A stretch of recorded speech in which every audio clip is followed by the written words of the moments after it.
सूचना task force का जिला प्रभारी था, न्यूज़ 24 जिला ब्यूरो प्रमुख था। जी, जी। 2012 में विधानसभा बदलापुर से निर्दलीय प्रत्याशी के रूप में चुनाव भी लड़ा हूँ। जी, जी।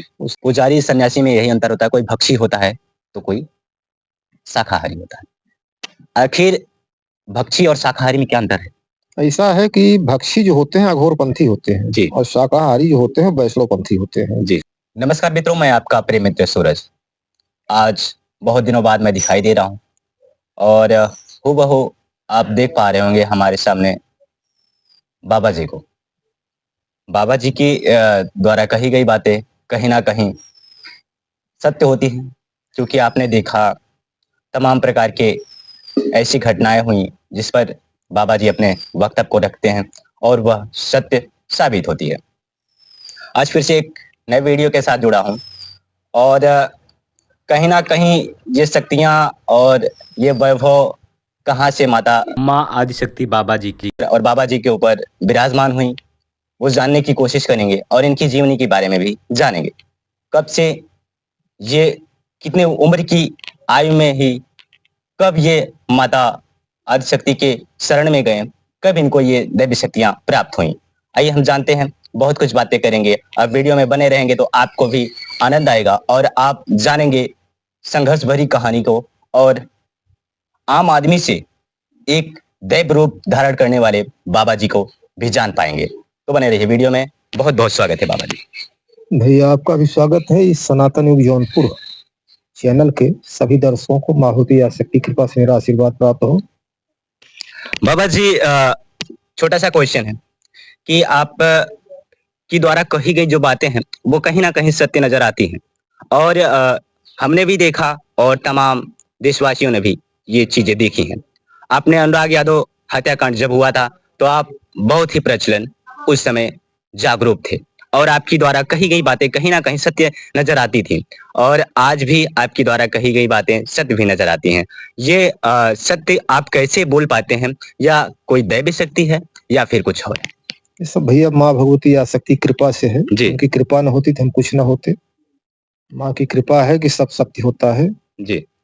और सत्य भाषण सदैव मजबूत होता है लेकिन कड़वा भी लगता है। जी। कहीं ना कहीं आपके द्वारा जो कही गई बातें हैं, कोई कोई अच्छा कमेंट करता है तो कोई कोई बुरा भी कमेंट करता है।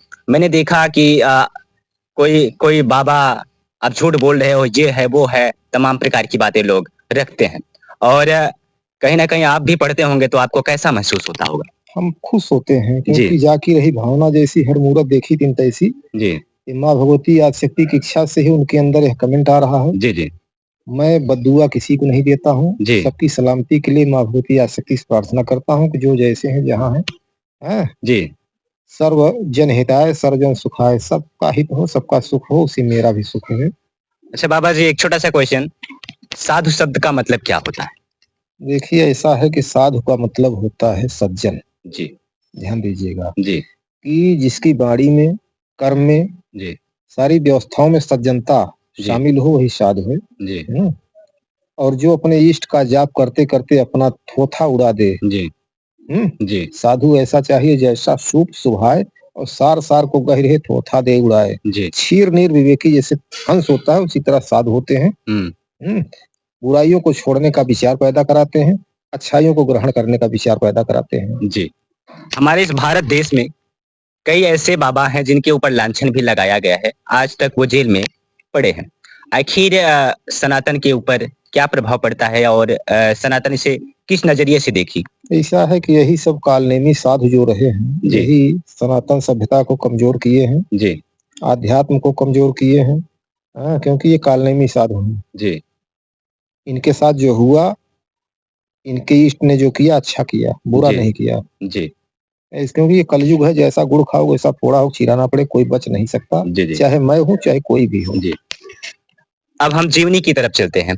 ये दैव शक्ति आपको कब प्राप्त होती है? कितने वर्ष के थे आप? 1986 में हम दर्जा 8 में पढ़ रहे थे। जी। तब से माता भक्ति है। जी। ध्यान दीजिएगा, मेरा डेट ऑफ बर्थ जो है 1972 विद्यालय से है। जी। ओरिजिनल मौनी अमावस्या 1971 है। जी। और मेरे माता पिता का ही श्रेय रहा कि मैं सन्यासी हूँ। अगर वो संत स्वभाव के न रहे होते तो मैं कहाँ हो पाता। जी। और मैं सूचना टास्क फोर्स का जिला प्रभारी था, न्यूज 24 जिला ब्यूरो प्रमुख था। जी, जी। 2012 में विधानसभा बदलापुर से निर्दलीय प्रत्याशी के रूप में चुनाव भी लड़ा हूँ। जी, जी। उसके बाद 17 जून 2013 को मेरे साथ चमत्कार हुआ। जी। माँ भगवती आदिशक्ति कृपा बरसी, जी। साक्षात प्राकट्य हुआ, दर्शन हुआ और समस्त शक्तियाँ प्रदान की, जो कि मैं कई वीडियो में बोल चुका हूँ। जी। लोग देख चुके हैं। और तब से मैं सभी पदों से त्याग पत्र दे करके सन्यासी जीवन बिता रहा हूँ। माँ आदिशक्ति का मंदिर हो गया उनकी कृपा से। जी, जी। आश्रम आप देख ही रहे हैं। जी। आगे वृद्धा विधवा आश्रम बनाने के विचार चल रहा है, जिसके लिए आज से शुभारंभ होगा। आज 1 ट्रक बालू गिरने वाली है। जी।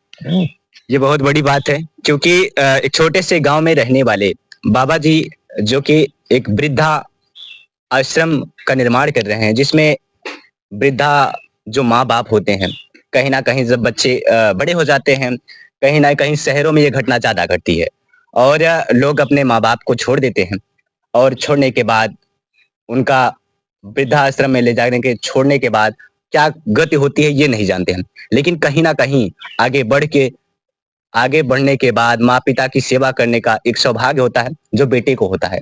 लेकिन बेटा ऐसा करेगा उनको कभी पता नहीं होता है।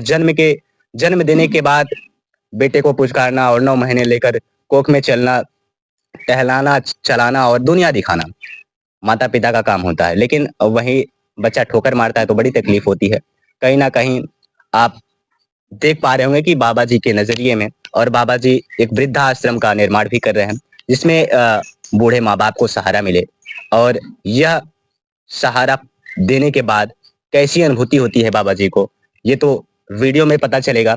और जब ये निर्माण कार्य चालू होगा हम निर्माण भी कार्य देखेंगे। के लेके हमेशा वीडियो चलता रहेगा। कितना कार्य हुआ, क्या हुआ, कैसे हुआ, कहाँ तक पहुंचा, किसके किसके सहयोग से पहुंचा। क्योंकि सहयोग से ही धार्मिक कार्य होता है जी। और बिना सहयोग का धार्मिक कार्य नहीं हो पाता। अच्छा, एक बड़ा सवाल और है कि आप जब इस दैव रूप को धारण किए, तो माता जी आपके सपने में आई थी या फिर? नहीं, साक्षात प्राकट हुआ, दर्शन प्राप्त हुआ। जी। और जब से मैं इस आध्यात्मिक दुनिया में हूँ, जी। कई हजारों लोगों का भला हुआ है। जी। ध्यान दीजिएगा, कायिक, वाचिक, आर्थिक, मानसिक, सामाजिक, आध्यात्मिक, वाणिज्यिक, शैक्षिक समस्त बाधाओं को माता जी ने काटा है और सबका कार्य सिद्ध हुआ है। दर्जनों महिलाएं इस समय माँ भगवती आदिशक्ति की कृपा से प्रेग्नेंट हैं। जी, जी। कुछ को बच्चे पैदा हो गए, कुछ को पैदा होने वाले हैं। जी, जी। और मैं प्रयास करूंगा कि चैत्र नवरात्र 10वीं तिथि को जी। उन समस्त महिलाओं को बुलाया जाए। जी। और अपना अपना क्या उनके ऊपर बीता, कैसे उनको प्राप्त हुआ, और मीडिया के माध्यम से, चैनल के वो माध्यम खुद कहेंगी। खुद कहें। जी। जैसे कि आप में देख पा रहे हैं कि बाबा जी खुद बता रहे हैं, और ये घटना और ये सुखद जीवन मैं खुद पा चुका हूँ, क्योंकि मैं भी यहाँ पर आया था तो मुझे इन चीजों पर थोड़ा विश्वास कम था। लेकिन विश्वास कब हुआ, जब हम पति पत्नी यहाँ पर आते हैं और माता रानी के दर्शन करते हैं। दर्शन करने के बाद बाबा जी से कुछ बातें करते हैं और अपने ऊपर बीती कहानियों को बताते हैं, तो बाबा जी देखते हैं और देखते ही हम लोगों को बता देते हैं। फिलहाल बोलते हैं कि जाओ, आपके जीवन में खुशियां आएंगी। और बस 1 साल बीते, 1 साल हो गए थे लेकिन कुछ भी नहीं हुआ था। बट 2 साल होने को आए तो हमारे परिवार में एक अच्छा सा खेलता हुआ नन्हा सा बालक जन्म लेता है और हमारा जो परिवार है खुशी से झूम उठता है। तो कहीं ना कहीं शक्तियां तो हैं। मैंने जब जाना तो देखा और दुनिया को भी जनाने की कोशिश कर रहा हूँ, क्योंकि आज जो मेरा टॉपिक है, इस टॉपिक में मैं बात कर रहा हूँ बाबा जी की संघर्षों की कहानी। और कहीं ना कहीं इतना लोगों का भला कर पाना नामुमकिन है, लेकिन बाबा जी के लिए कुछ भी मुमकिन नहीं है, नामुमकिन नहीं है। आइए फिर से हम जानने की कोशिश करते हैं कि बाबा जी के इस संघर्ष की कहानी में कितनी बार कभी कभी होता है ना, घर से लोग कहते हैं कि आपने साधु धारण क्यों कर लिया, आपको ऐसा नहीं करना चाहिए था। तो ऐसी स्थितियां को झेलना पड़ा या फिर नहीं? बहुत झेलना पड़ा, बहुत झेलना पड़ा, इतना झेलना पड़ा कि दूसरा कोई होता तो उब के भाग जाता। जी। लेकिन मैं उबा नहीं, माँ की कृपा से लगा रहा। जी। पहले शक्तियों का दर्शन हुआ, फिर महाशक्ति का दर्शन हुआ, अंत में माँ भगवती आदिशक्ति का दर्शन हुआ। जी, सारी शक्तियों महाशक्तियों को अपने में समेट के स्थापित हो गई, जी। तब जाके उनका यह मंदिर बना। हम्म, अच्छा, आपने एक बात कही थी बातों-बातों में कि मेरे मामा का लड़का शायद सीरियस था। नहीं, मामा का नहीं, मेरा खुद दामाद है। अच्छा, दामाद। दामाद एक्सीडेंट हो गया था, कोमा में था, मरने वाला था। जी, जी। उसी के लिए हम चिंतित होकर मुंबई गए थे। जी, जी। माँ की कृपा हुई, किसी राहने प्रकट होके बोली कि अष्टमी तिथि कल है और जी। जाके माँ जीवदानी का दर्शन करिए, क्षेत्र उनका है। जी, जी। तो मैं मन्नत वाली सीढ़ी से माँ के आदेशों से चढ़ना शुरू किया। जी। लगभग 100 सीढ़ी गया था, मेरी बीपी उस समय 180 भागती थी, वजन ज़्यादा था शरीर का जी, जी। और मैं मूर्छित हो गया वहीं पर, लेट गया तुरंत जी। कि मूर्छा आ रही है, जाऊँगा तो बहुत नीचे जाऊँगा। हुँ। और जब मेरा यह त्रिनेत्र खुलना शुरू हुआ तो मैं देख रहा हूँ 16 साल की कन्या हमको उठाई है हुँ। और पूरा आनंद आना शुरू हो गया। हुँ। माँ जीवदानी का दर्शन होना शुरू हो गया। वो अपने गर्भगृह में लेके चली गई जो अग्नि लोक में है। जी। वो तो मंदिर अलग से है देखने के लिए, दर्शन पूजा के लिए। जी, जी। वहाँ ले गई, धर्म का प्रचार हुआ, धर्म का नाश हो, जन-जन कल्याण हो और जिस उद्देश्य से आए हाथ रखते ही जीवित हो जाएगा, मुंबई मत छोड़ना। जी। लेकिन मुंबई मुझे छोड़ना पड़ा क्योंकि वहाँ काली झिल्ली भक्षा-भक्ष लेके सब जाते रहते, छुआ जाता तो उनको बड़ी दिक्कत होती थी। जी। माँ के आदेश से हम गए दूसरे दिन, अपने दामाद के सर पे हाथ ऐसे रखे जी। और तुरंत आँखें खुल गई, पहला बयान हमको दिए। जी। हाहाकार मच गया। उसके बाद वहाँ एक दिनेश दामोदर करके गुजराती था, उसकी पुत्री वहाँ बागेश्वरी नाम की थी, जी। 11th में पढ़ रही थी। जी। वो भी भर्ती थी। जी। हाँ, तो दिनेश मेरा पैर पकड़ लिया, छोड़ नहीं रहा था। बाबा जी मेरे साथ कुछ करिए, मेरी पुत्री 1.25 महीने की भर्ती है, जी। आपका चमत्कार मैं देख लिया हूँ अभी-अभी। हाँ, तो मैंने कहा कि भाई दूसरे दिन, कल नेक्स्ट डे आपकी पुत्री ठीक होगी। दूसरे दिन गए, उसकी पुत्री भी ठीक हो गई, सब जी। अच्छा-अच्छा हो गया। उसके बाद मैं मुंबई में रहना शुरू किया, लेकिन हमको बहुत तकलीफ होती थी, तो माँ से हम प्रार्थना किए, फिर प्रकट हुई, फिर आदेश की, मैं यहाँ आ गया। जी। यहाँ तप तपस्या करना शुरू कर दिया। हाँ, 6 मरहे का आश्रम हम बनाए थे। जी। बहुत दिव्य आश्रम था, आज भी गूगल पे आप जाएँगे तो लोकेशन पे दिखाई पड़ेगा। जी। उसको 9 सितंबर 2016 की अर्धरात्रि में जो मुझसे ईर्ष्या रखने वाले थे, जला हुँ। दिए हुँ। और उसका प्रायश्चित तो लोग भोगे, कई लोग तो मर गए, कई लोग भोग रहे हैं, सड़ रहे हैं। उसके बाद पारिवारिक थोड़ा-सा उलझन आई, जी। बँटवारा वगैरह होना शुरू हुआ क्योंकि सबको शंका हो गया बाबा 6-7 बीघे कब्जा कर लिए हैं। जी। तो मैंने कहा भाई मैं कब्जा नहीं किया हूँ, हुँ। सबसे बड़ा कसाई वो जो धन खाए भाई का, संपत्ति खाए भाई का, बाँट लो। जी। जो मिलेगा उसी में माँ का मंदिर, आश्रम सब कुछ रहेगा, तो जो मिला उसी में है जी। और उसी में माँ भगवती आदिशक्ति की कृपा से 5 मंजिले का मैं वृद्धा विधवा आश्रम का संकल्प लिया हूँ, बनाने जा रहा हूँ। उसमें आप सभी लोग अपना श्रेय पूरे भारत से, देश-विदेश से जहाँ से भेजना चाहते हो, क्यूआर कोड मैं इनको दे रहा हूँ, लगा देंगे, भेजते रहिए ताकि काम रुके ना, काम बढ़ता चला जाए। जी। एक बड़ा सवाल बाबा जी, आप जन्म से शाकाहारी हैं या फिर माताजी के कहने पे लोग नहीं, शाकाहारी? नहीं, हम 2013 में माताजी के चमत्कार है जी, जी। और 2/5/2006 को हम जिला प्रभारी हुए थे सूचना का अधिकार टास्क फोर्स। जी, जी। उसके 2 महीने पहले से सब कुछ छूटा हुआ है। अब जी। समझ लीजिए कितना अंतराल हो गया, मतलब घृणा मुझे पहले से भी थी। हुँ। मैं ये सब चीज़ पसंद नहीं करता था, हुँ। लेकिन बट परिवारीजन उस तरह के थे, तो हुँ। डिस्टर्ब कर देते थे। जी, जी। तो उसकी सज़ा हमको बार-बार मिलती रही। हुँ, हुँ। मैं सज़ा झेलता रहा। अंत में ऐसा समय आया कि आज मैं भी शुद्ध शाकाहारी हूँ, मेरा पूरा परिवार शुद्ध शाकाहारी है। हुँ। कहीं न कहीं जब आपने देखा, पूरा निचोड़ जब निकला तो क्या निकला निष्कर्ष में कि जो बाबा जी होते हैं या कोई पुजारी होते हैं या कोई सन्यासी होते हैं, बात एक ही हुई। पुजारी सन्यासी में यही अंतर होता है, कोई भक्षी होता है, तो कोई शाकाहारी होता है। आखिर भक्षी और शाकाहारी में क्या अंतर है? ऐसा है कि भक्षी जो होते हैं अघोरपंथी होते हैं जी। और शाकाहारी जो होते हैं वैष्णवपंथी होते हैं। जी।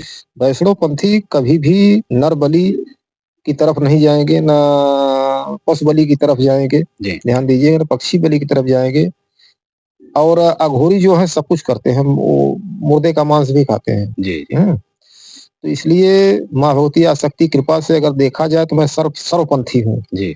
मेरे पास समस्त सिद्धियाँ हैं, जी। लेकिन मैं वही रास्ता पकड़ के चलता हूँ जो माँ भगवती आदिशक्ति ने मुझे दिखाया। जी। उसके अलावा मैं कुछ नहीं जानता। अच्छा, मीडिया प्रभारी, आप मीडिया प्रभारी थे। आपने अभी बातें की कि मैं मीडिया प्रभारी था। ब्यूरो प्रमुख था न्यूज़ 24 का। जी, ब्यूरो प्रमुख। न्यूज 24 के जनपद जौनपुर पूरे जिले के मालिक। अब आज के डेट में मेरे पास 5 मीडिया का रजिस्ट्रेशन है संपूर्ण भारत, नेशनल इंटरनेशनल दोनों के लिए। जी लेकिन मैं अभी कार्य नहीं कर रहा हूँ क्योंकि उस योग्य हमें व्यक्ति नहीं मिले कि उनका मतलब राष्ट्रीय प्रभारी या प्रांतीय प्रभारी बना सकूं या जिला ब्यूरो प्रमुख बना सकूं। ऐसा अभी हुआ नहीं है, होगा आने वाले कल में होगा। माँ की कृपा रही तो ये सब होगा। और मेरे रजिस्ट्रेशन में गवर्नमेंट ऑफ इंडिया से जो प्राप्त रजिस्ट्रेशन है उसमें 40 टास्क फोर्स हैं। 40 एक मतलब 1 2 3 4 5 करके 40 टास्क फोर्स है जनता की सहायता के लिए, जनता के उत्पीड़न को रोकने के लिए, सब कुछ है। बशर्ते अभी मैं अपने आप को कंफर्टेबल नहीं महसूस कर रहा हूँ कि जब तक उस योग्य ना हो जाऊं ये सब करना उचित नहीं है। जी तो अभी आपने देखा ये जीवनी थी बाबा जी की, और हालांकि बचपन कैसे बीता था, उसके बाद धीरे धीरे जवानी का उम्र आता है, फिर उसके बाद बाबा जी के ऊपर कुछ ऐसी परिस्थितियां घटती हैं, फिर लेकिन बाबा जी लड़खड़ाते नहीं, ये चलते जाते हैं, आखिर एक मोड़ ऐसा आता है कि यह उस दैव रूप को धारण कर पाते हैं। वो भी आज जन जन का कल्याण कर रहे हैं और सहायता भी कर रहे हैं। तो आपने देखा वीडियो में, आपको वीडियो कैसा लगा आप कमेंट सेक्शन में अपनी राय जरूर दीजिएगा। मिलते हैं किसी नेक्स्ट वीडियो में कहीं नई जगह पर, तब तक के लिए जय हिंद। जय माता दी।